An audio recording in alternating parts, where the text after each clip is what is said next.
Mes salutations à ceux qui regarderont cette vidéo. Mon nom est Abaté Akwa Yannick.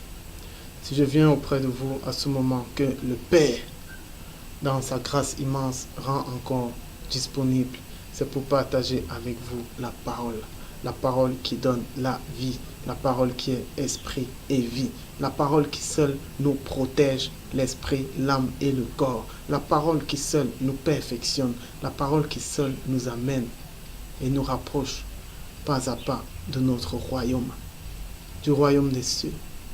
Sans cette parole, nul ne peut voir le Père, nul ne peut accéder au royaume des cieux.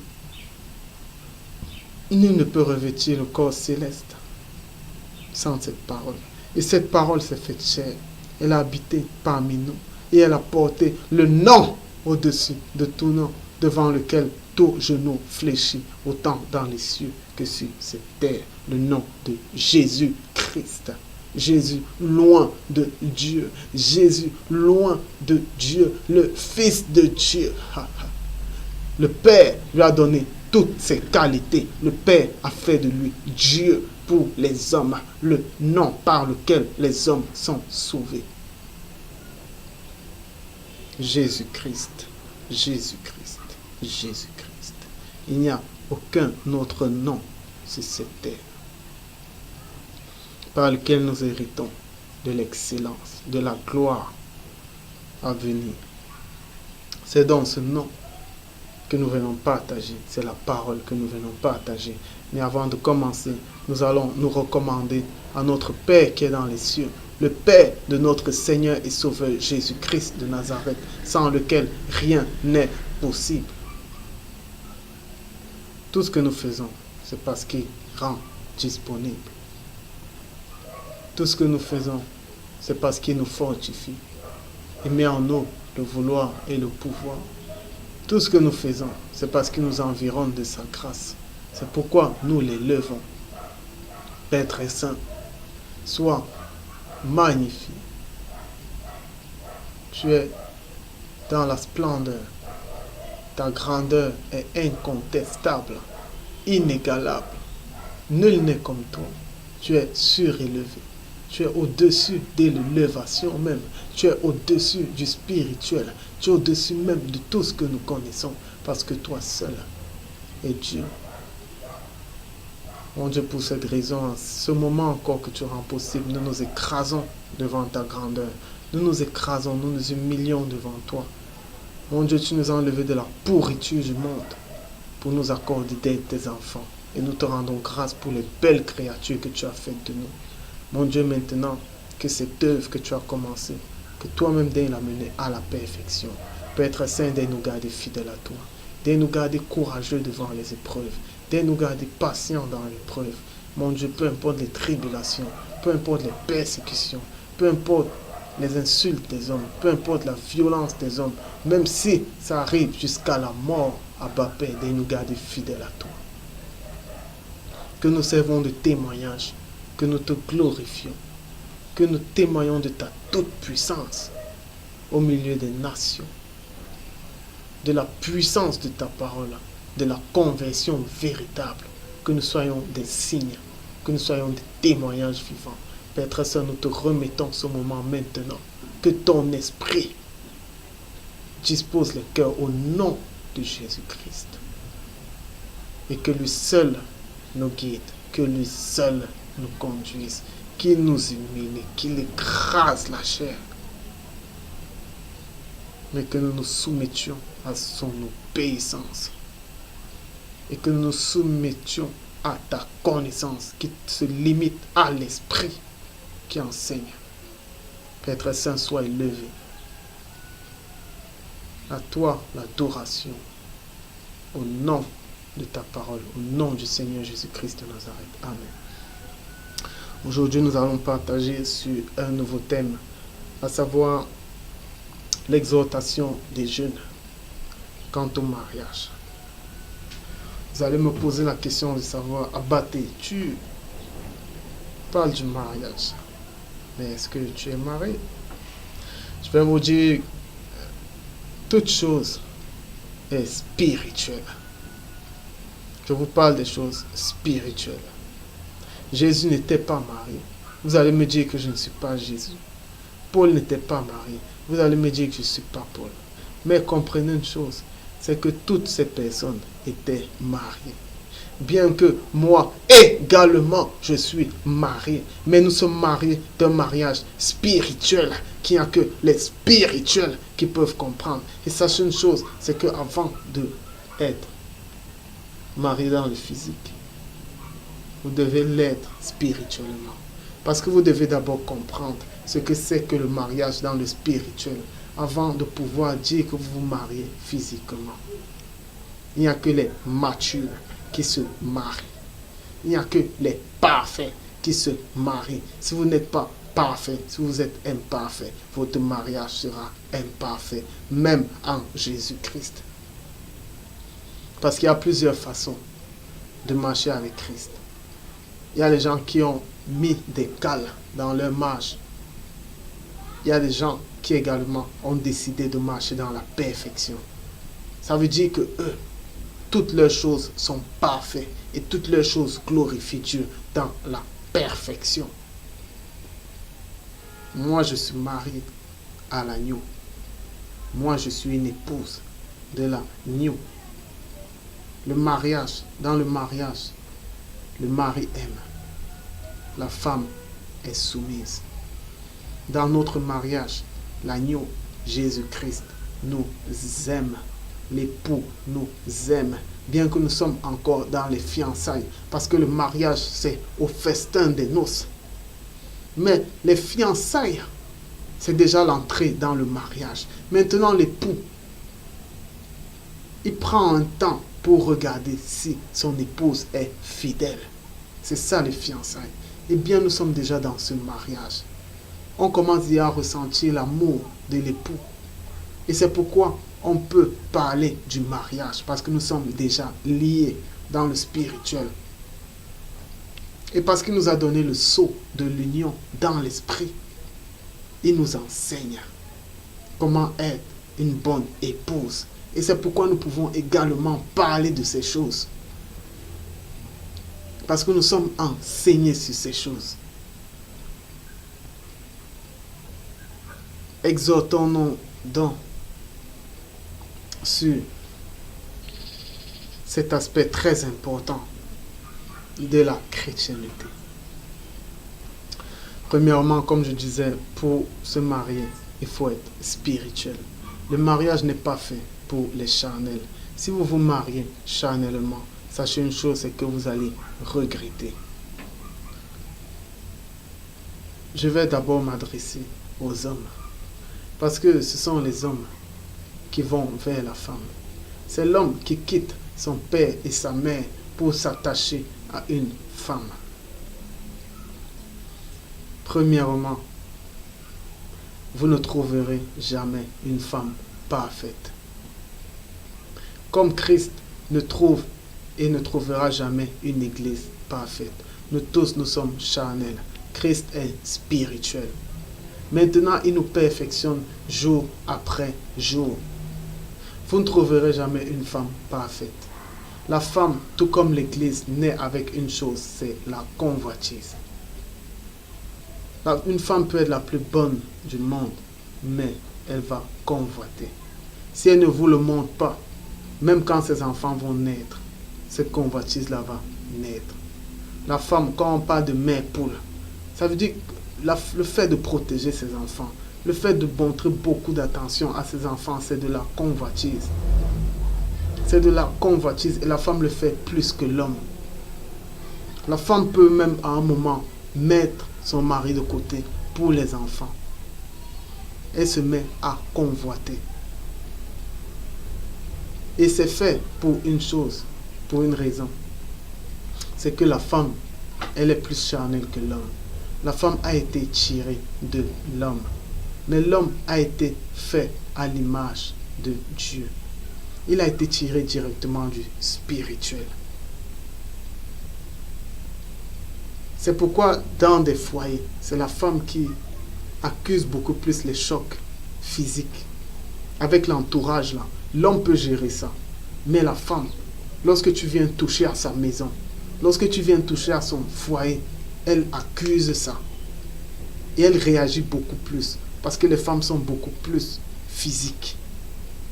Lorsque vous voyez Lot, lorsqu'on vient l'enlever de Sodome et Gomorrhe, sa femme se retourne. Parce que la femme s'attache au monde. Le serpent, le Léviathan, le dragon ancien, le diable et Satan ne pouvaient pas. Ils ne pouvaient pas tenter l'homme. Parce que l'homme était spirituel. Mais il savait que la femme, elle a été tirée de l'homme. Il savait que elle, parce qu'elle a été tirée de la chair, il pouvait aller vers elle et titiller sa convoitise. Regarde là-bas, regarde, va vers lui. Titiller sa convoitise, la femme convoite de nature. Si vous ne voulez pas voir une femme qui ne convoite pas, eh bien cherchez les femmes âgées. Étant donné que vous ne pouvez pas chercher une femme plus âgée que vous, cherchez les femmes âgées. Cherchez les femmes de la soixantaine. Et c'est pourquoi dans la lettre, dans le livre de Tite, il écrit que si une veuve veut être inscrite dans le rôle, il faut qu'elle soit âgée. Il faut qu'elle soit âgée. Parce que les femmes âgées, elles ne cherchent plus rien. Vous n'allez plus rien leur apporter. Mais les jeunes femmes, elles convoitent. Même en Jésus-Christ, elles restent une femme. Vous allez dire, il n'y a plus ni homme ni femme. Empêchez aux femmes d'avoir des règles, comme il n'y a plus ni homme ni femme. Empêchez aux femmes d'être enceintes, comme il n'y a plus ni homme ni femme. Vous dites dans la lettre qu'il n'y a plus ni homme ni femme. Empêchez donc ces trucs naturels de la femme d'exister. Il y a toujours la femme et elle est toujours différente de l'homme. La femme est charnelle. Vous n'allez jamais trouver une femme parfaite. Et c'est pourquoi Salomon, inspiré de l'esprit, dans sa sagesse, il a dit, j'ai cherché un homme parmi 1000, j'en ai trouvé. Mais j'ai cherché une femme parmi toutes, je n'en ai pas trouvé. Vous ne pouvez pas trouver une femme de vous-même. Si vous allez dans votre chair, vous n'allez jamais trouver une femme. Vous allez trouver la chair que vous cherchez. Il est facile de trouver la chair. Il est facile de trouver des filles. Il est facile de trouver des épouses. Il est facile. Mais la femme, c'est un don de Dieu. La femme, c'est une grâce excellente. La femme ne se trouve pas. Elle ne se cherche même pas. Vous allez me dire, cherche et tu trouveras. Il y a des choses qui ne se cherchent pas. Il y a des choses que Dieu donne. Ce sont des grâces excellentes. La seule recherche que vous pouvez faire à ce niveau, c'est de demander au Père. Parce que ce sont les pères qui marient leurs enfants. Ça a toujours été comme ça. Notre Père dans les cieux, c'est lui qui nous marie. Je vous parle de la perfection. Je ne vous parle pas de la religion. Dans la religion, on va vous dire, entrez dans des bâtiments.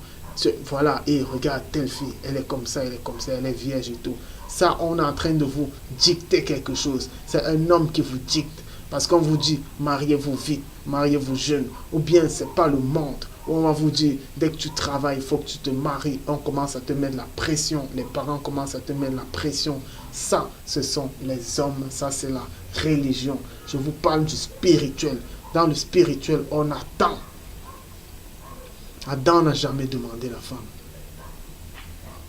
Adam n'a jamais demandé la femme. Dieu a vu qu'il était seul. Et il lui a donné. Isaac n'a jamais demandé la femme. Son père, à un niveau, a vu qu'il lui fallait une femme. Il avait 40 ans. Il avait commencé à travailler. Et on est allé lui chercher une femme. Quand vous voulez une femme, il y a des conditions. Premièrement, soyez sûr que vous avez compris le mariage spirituellement. Soyez sûr que vous avez compris votre place en tant qu'homme. Soyez sûr qu'à chaque fois que votre femme va faire des choses, vous serez toujours prêt à être son serviteur. Ça veut dire vous rabaisser. Vous n'êtes pas égaux. Dieu vous a donné quelque chose de supérieur à la femme parce que c'est vous qui gérez le foyer. Soyez sûr de ça. Soyez sûr que vous êtes déjà quelqu'un qui a l'amour en lui. Ça veut dire quelqu'un qui va tout croire ce que sa femme va lui dire. Quelqu'un qui ne va pas trop trépatouiller le portable de sa femme. Ou bien essayer de tester ses amis pour voir où elle va. Quelqu'un qui va supporter. Ça veut dire lorsque ta femme, si tu prends une femme du monde, supporte-la. Vous qui êtes déjà mariés, supportez vos femmes. Si vous avez une femme querelleuse, supportez-la. Travaillez d'abord ça avant de vous marier.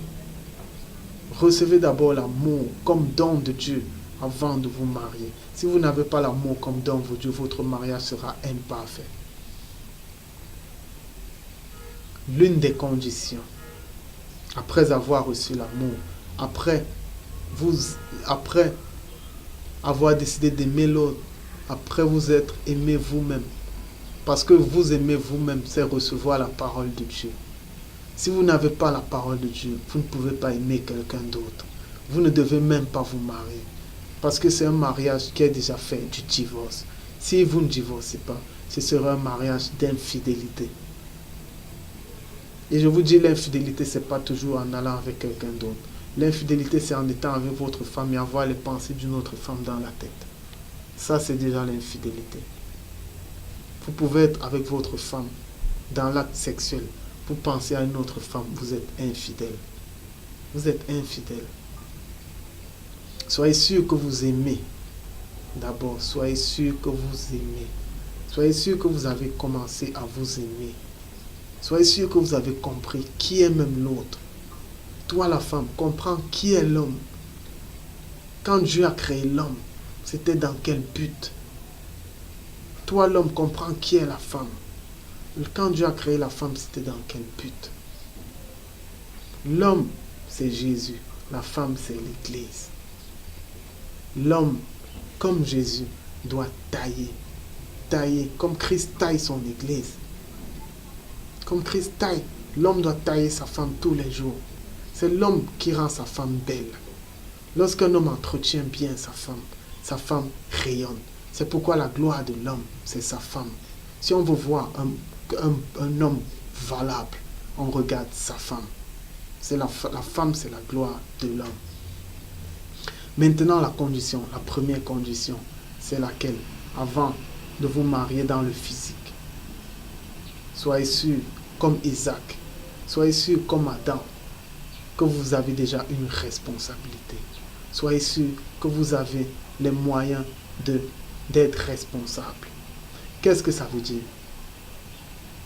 La femme, c'est comme un enfant. La femme, c'est comme un don. Je vais prendre le cas du don, d'une grâce. Quand Dieu vous donne le don d'une parole de sagesse, eh bien, il vous donne le don. Dieu ne se répand pas de ses dons. Ça veut dire qu'il vous a donné. Cette chose vous appartient à vie. Ça vous appartient à vie. Mais maintenant, vous devez l'entretenir. Vous devez entretenir votre don. Il y a des choses qui vont souiller votre don. Si vous avez un don, mais que vous rentrez dans le monde, vous êtes un buveur, vous êtes un menteur, vous êtes un fraudeur, vous souillez ce don. Vous le souillez, c'est comme si vous l'enterriez. C'est la même chose avec la femme. La femme a besoin d'entretien. La femme a besoin d'attention. Si vous voulez entretenir une femme dans le physique, vous ne pouvez pas l'entretenir avec des cailloux. Il vous faut de l'argent.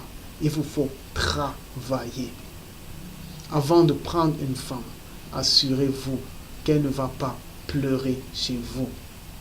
Assurez-vous qu'elle n'aura aucun, je dis aucun, je répète aucun, une autre fois, aucun besoin.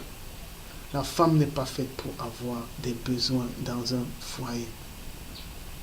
La femme n'est pas faite pour, à un certain moment, se poser la question que, hey, il me faut telle chose. La femme n'est pas faite pour réfléchir sur les choses, non.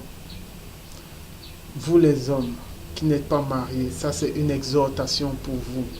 Ne vous mariez pas si vous ne travaillez pas. Ne vous laissez pas prendre par les hommes qui vous disent, dès que vous entrez dans des églises, que non, frère, il faut que tu te maries. Voilà une bonne soeur qui est là. Ne vous laissez pas prendre par ça. Si vous n'êtes pas prêt, ne vous mariez pas. Si vous n'avez pas de finances, ne vous mariez pas. Ne vous mariez pas, vous allez entrer dans quelque chose que vous allez regretter. Parce que l'homme a également ça, que lorsqu'il prend une femme, lorsqu'il voit cette femme triste, lui-même il est triste. Et si vous n'êtes pas fort, ça va vous pousser à aller voler. Ça va vous pousser à aller frauder. Ça va vous pousser à insulter Dieu. Mais est-ce que c'est Dieu qui vous a envoyé vous marier? C'est vous-même qui avez pris vos pieds.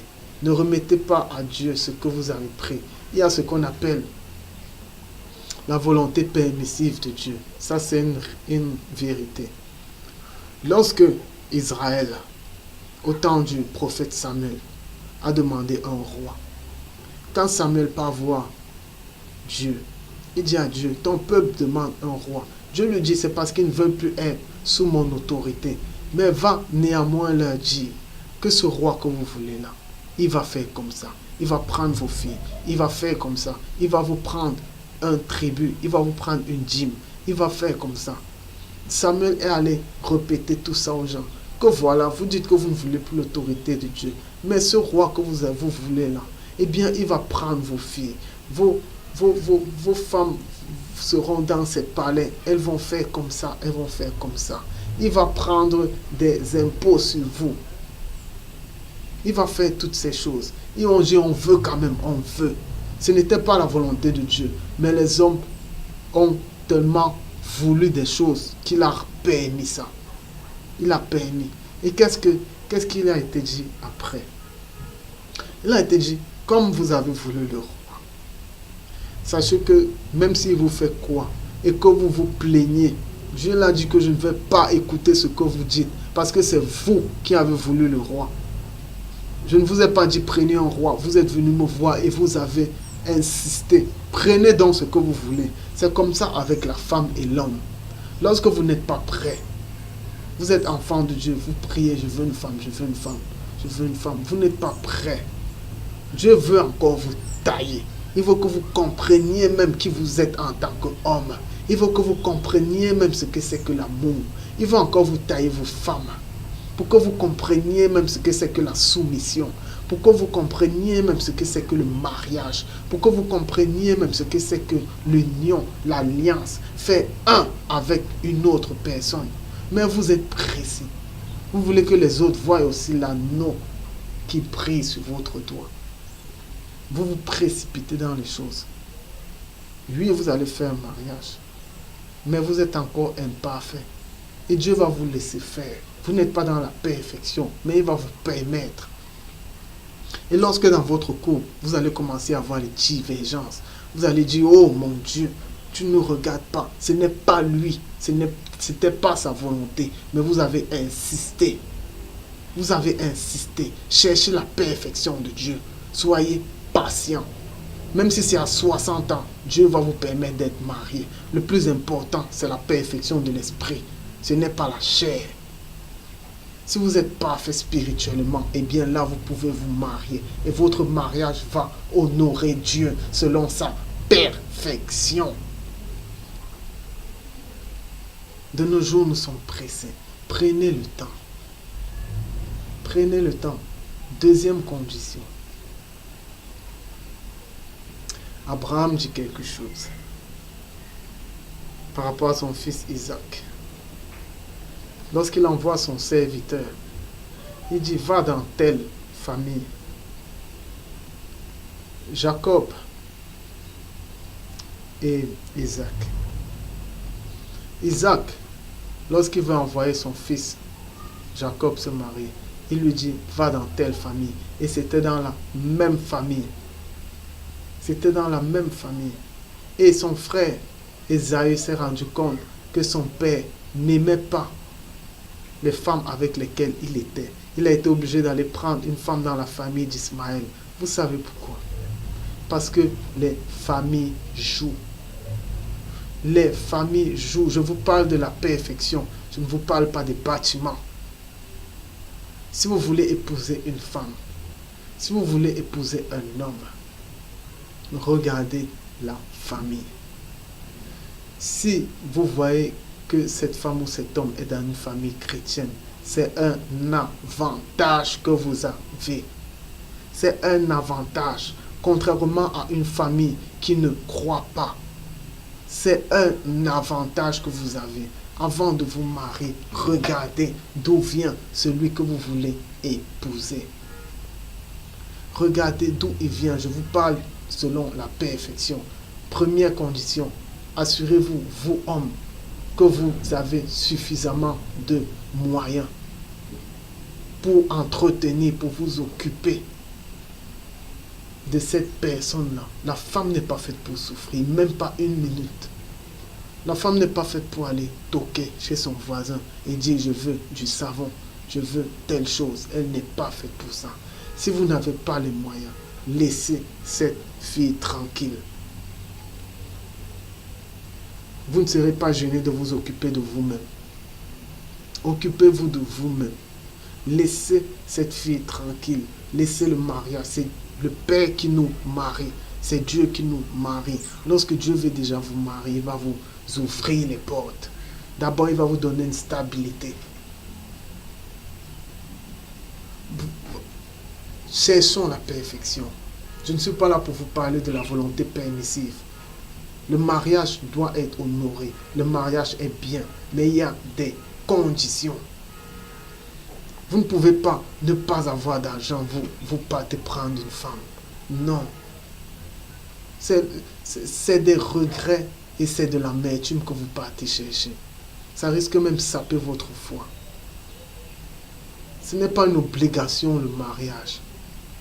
Ce n'est pas une obligation, c'est un moyen par lequel Dieu se glorifie. Mais toute chose dans lesquelles Dieu se glorifie, il va d'abord prendre le temps pour vous tailler sur ces choses. Même lorsque Dieu vous donne un travail, c'est pour se glorifier dans ce travail. Mais il va d'abord vous tailler vous-même pour que vous soyez un exemple dans ce travail. De même dans le mariage, il va d'abord vous tailler pour que vous soyez des exemples et ces instruments dans votre mariage. Mais si vous ne comprenez pas le mariage, même en tant que chrétien, vous aurez des problèmes. C'est pourquoi dans des foyers chrétiens aujourd'hui, vous allez voir des problèmes. Vous allez voir des disputes. Vous allez voir des disputes sur des opinions. Ce n'est pas à ça que nous sommes appelés. Nous sommes appelés à être dans l'amour. Mais pour se marier, il faut d'abord comprendre ce que c'est que le mariage. Ne vous précipitez pas. Ne vous précipitez pas. Connaissez la famille de l'autre. Prenez le temps. Aujourd'hui, Christ pouvait dire, bon, je me marie directement avec l'épouse. Mais il ne le fait pas. Parce qu'il prend le temps de connaître l'épouse. Il prend le temps. Il prend le temps de voir si l'épouse sera fidèle. Et c'est pourquoi les fiançailles existent. C'est pourquoi les fiançailles existent. Prenez le temps. Prenez le temps de connaître vos beaux-parents. Prenez le temps de connaître cette personne. Et cela se fait comment? Tout ne commence pas par les fiançailles. Évitez de vous engager. Évitez de dire à une fille, maintenant je veux que tu sois ma femme. C'est un lien. Évitez de vous engager. Évitez de coucher avec des filles hors mariage. Évitez de coucher avec des hommes hors mariage. Évitez de donner votre parole. Dieu lui-même ne blague pas avec sa parole. Les enfants de Dieu ne blaguent pas avec leur parole. Évitez ces choses. Avant de vous engager, prenez le temps de connaître la personne. Et la meilleure façon de connaître quelqu'un, c'est dans l'amitié. C'est dans l'amitié. Prenez le temps de connaître quelqu'un. Parlez avec cette personne. Parlez, discutez ensemble de tout. Parlez avec cette personne. Mais encore plus, parlez beaucoup de la parole. Sanctifiez-vous et priez-vous d'eux pour savoir si c'est la volonté de Dieu. Au début, vous pouvez faire, c'est pas une demande, c'est pas un engagement, mais vous lui dites juste que peut-être tu es une potentielle femme. Tu es une potentielle femme, mais j'aimerais que nous soyons d'abord amis. Les gens vont dire que c'est la vieille école, mais c'est la voie du Seigneur. C'est comme ça qu'on marche avec Dieu. Et on ne s'embrasse pas pendant cette période. On ne se touche pas pendant cette période. On ne se fréquente pas dans le privé. Ça veut dire arrangez-vous toujours à être dans des lieux publics. Arrangez-vous toujours à être dans les familles, dans les maisons, avec d'autres personnes. Évitez que la chair entre au début de votre relation. La vie spirituelle, elle est spirituelle. L'enfant de Dieu, il est spirituel. Évitez que la chair entre au début de votre relation. Ça veut dire apprenez à vous connaître. Apprenez à connaître vos différentes familles. Apprenez à connaître vos défauts. Apprenez à connaître votre cœur. Apprenez à connaître vos sentiments. Apprenez à connaître vos pensées. Et avant tout, soyez liés par Jésus-Christ. Même dans l'amitié. Soyez déjà liés par l'amitié, par Jésus-Christ. N'allez pas chercher les mondains. Je parle à vous, hommes. N'allez pas chercher les mondains. Je parle à vous, femmes. Vous serez déçus. Vous allez me dire que vous allez changer un homme ou bien vous allez changer une femme. Eh bien, gloire à Dieu. Toute chose est possible à Dieu. Mais c'est votre fardeau que vous aurez voulu porter. Je vous parle ici de la perfection. Si vous voulez un mondain, parce que vous avez vu là des biens, parce qu'il est trop beau, il s'habille bien, c'est une bonne chose. Allez avec lui. Là, c'est votre chair qui vous conduit. C'est une bonne chose. Mais dans le foyer, lorsqu'il va commencer à aller avec d'autres femmes, ne vous plaignez pas. Ne vous plaignez pas parce que vous n'êtes pas le seul qui le voit beau comme il est. Même les autres là. Étant donné qu'il n'est pas chrétien, eh bien, il va se donner.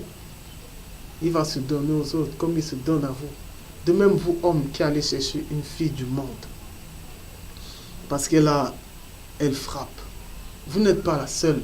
Vous n'êtes pas le seul pour qui elle frappe.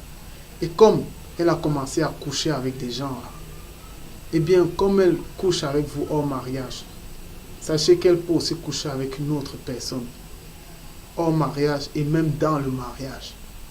Parce qu'elle ne respecte, une fille qui ne respecte pas sa virginité,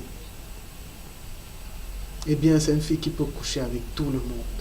Maintenant, en Christ, lorsque vous recevez la parole vous rend parfait, la parole vous purifie. Ça veut dire que vous retrouvez votre pureté de la virginité en tant qu'enfant de Dieu. Je parle à vous les femmes. Vous retrouvez votre pureté. Maintenant, c'est différent. Mais une femme du monde, que vous avez pris dans le monde parce qu'elle est belle, elle sort peut-être d'une relation. Cette relation-là, ça veut dire qu'elle ne respecte même pas sa virginité. Elle se donne aux hommes, elle déshonore ses parents. Eh bien, vous la prenez chez vous. Vous allez supporter ce que vous avez pris.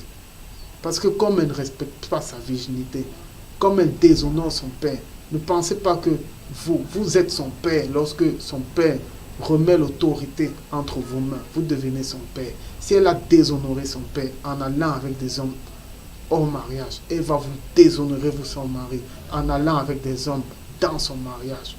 Elle ne respecte pas sa virginité. Cherchez des femmes qui respectent leur virginité. La virginité spirituelle en Jésus-Christ et la virginité physique. Respectez ce genre de femmes, honorez-les. C'est elles les vraies épouses. C'est elles les vraies épouses. Regardez leurs fruits. Regardez si elles sont soumises. Lorsque le serviteur d'Abraham est arrivé dans ce puits, lorsqu'il a vu Rebecca, il y a une chose qui l'a frappé. La prière qu'il a fait à Dieu, c'est que je veux que cette fille vienne. Voilà le troupeau, qu'elle donne de l'eau au troupeau et tout. Qu'est-ce que Rebecca a fait? Lorsqu'elle est arrivée, elle a donné de l'eau à ce serviteur. Après, elle a vu son troupeau. Elle a donné de l'eau au troupeau. Elle n'était pas là. Le serviteur ne lui a pas demandé. Ce que le serviteur recherchait, ce n'était pas là, c'était le cœur. C'était la générosité. Apprenez à connaître les personnes avant de vous engager. Si une fille est généreuse, vous avez gagné tout. Si une femme est vertueuse, vous avez tout gagné. Ne vous attachez pas à la beauté, ne vous attachez pas à la grâce, au frappant, au flashing. Non, ça trompe. Attachez-vous au cœur d'une femme. Si elle est bonne, si elle est généreuse, si elle aime, si elle est simple, si elle est modeste, si elle est chaste, si elle est douce, si elle est calme. Voilà, attachez-vous à ces choses. Recherchez les fruits. C'est pourquoi je vous dis, vous allez avoir les mêmes sentiments en Jésus-Christ. Ça veut dire, toi, femme, recherche un homme qui aime. Recherche un homme qui aime. Recherche un homme. Prends le temps de le connaître. Parle avec lui. Éprouve-le même. Parle avec lui. Éprouve-le. Lorsque tu vas voir un homme qui est bon, qui est patient, qui est humble, qui est modeste, c'est le mari que Dieu t'a envoyé. Toi, l'homme, recherche la femme qui est vertueuse. Et tu seras heureux dans ton foyer. Assure-toi d'abord que tu as les moyens de t'occuper d'elle. Si tu n'as pas encore, prends le temps et continue à prier Dieu. Connais la famille de l'autre. Et avant tout, renonce d'abord à toi-même. Apprends d'abord à t'aimer avant de dire que tu vas aimer l'autre. Le mariage, c'est un engagement sacré. Avant de le prendre, prenons le temps. Ne soyons pas imparfaits dans ce que nous faisons, mais recherchons la perfection afin de glorifier Dieu, afin de témoigner que la parole est puissante, que Jésus-Christ est puissant et que les nations reviennent. Ce n'est pas par la Bible qu'on peut prêcher un musulman, mais c'est par un bon mariage, c'est par un bon comportement. Lorsque vous invitez un collègue musulman, un frère musulman chez vous, il arrive ça. Votre femme est soumise, votre femme est souriante, votre femme est joyeuse, votre femme est radieuse, vos enfants courent de partout, ils sont pleins de vie, ils sont dans la joie, ils sont respectueux. Eh bien, ce musulman-là, quand il va rentrer chez lui, il va s'asseoir, il va dire, les chrétiens là, ils sont bien. Il faut que je me rapproche beaucoup plus de cette personne pour connaître ce qui le rend ainsi, ce qui rend sa famille ainsi. Qu'est-ce qui se cache dans cette famille? Quel est cet esprit? Il va chercher à connaître ces choses. Mais avant d'aller dans le mariage, prenons le temps. Ce n'est pas la course. Laissez les autres aller dans la course. La course de l'enfant, c'est le matin. Vous prenez le temps. Prenez le temps. Tout dans la marche chrétienne, ce sont les fruits de l'esprit. Et l'un des fruits, c'est la patience. L'un des fruits, c'est la bonté, l'amour. Aimons-nous d'abord. Et suivons la voie de Dieu. Suivons l'esprit en toutes choses. Ne suivons pas les hommes. Parce que quand vous aurez des problèmes, ces hommes-là, ils ne seront plus là. Ne suivons pas les hommes. Suivons l'esprit. J'en ai fini avec cet enseignement. J'espère qu'il a pu édifier plus d'un.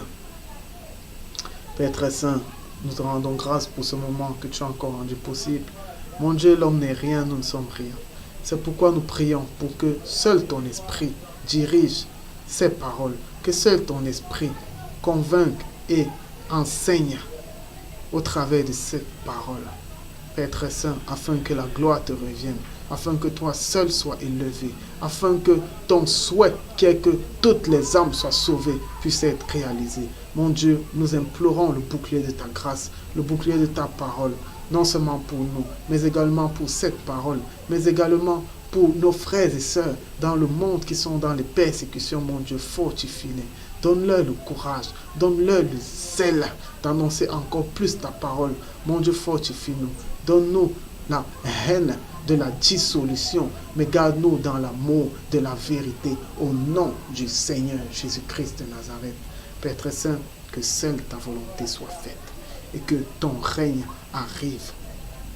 Fais de nous tes instruments. Abba Père, que toi seul sois élevé et que nous restions soumis. Rappelle-nous toujours d'où tu nous as pris. Nous étions dans la boue, mais tu nous as lavés. Aujourd'hui, nous ne nous élevons pas. La gloire n'est pas à nous, mais à toi uniquement. Père très saint, que la gloire te revienne à toi et à toi seul. Toi le seul Dieu, toi le Tout-Puissant. Au nom de ta parole, au nom du Seigneur Jésus-Christ de Nazareth. Amen. Shalom.